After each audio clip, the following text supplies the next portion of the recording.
নিরামিষের দিনে প্রত্যেক বাঙালি ঘরেই রান্নার প্রধান হিসাবে পনিরটাকেই বেছে নেওয়া হয়। আমিও তার ব্যতিক্রম নয়। আর পনির ভালোবাসে না এমন মানুষ খুব কমই আছে। তো আজ মঙ্গলবার, আমাদের নিরামিষের পর্ব। কারণ এছাড়াও কাল রয়েছে মহাশিবরাত্রি, যার জন্য বিশেষভাবে আজকে নিরামিষ খাওয়া হবে। তাই আমি নিরামিষ হিসাবে আজকে পনিরটিকেই বেছে নিয়েছি। আজ আমি বানাবো মিক্স পনির, সেটাই তোমাদের সাথে শেয়ার করছি। প্রথমে পনিরগুলোকে ভালো করে ভেজে একটু গরম জল করে তার মধ্যে কিছুক্ষণের জন্য ভিজিয়ে রেখেছি। তারপর সমস্ত রকমের সবজি ভালো মতো ফ্রাই করে নিচ্ছি কড়াইয়ে। তারপর এখানে মশলাতে আমি নিয়েছিলাম টমেটো, আদা, কাঁচা লঙ্কা, কাজু বাদাম আর কয়েকটা চারমগজ।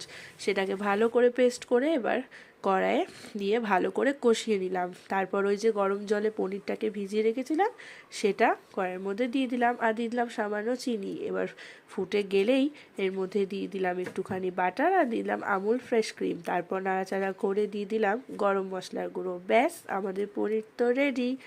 তোমরা কে কে এইভাবে পনির রান্না করো বা আমার পনির রান্নাটা কেমন হয়েছে অবশ্যই জানিও। টাটা।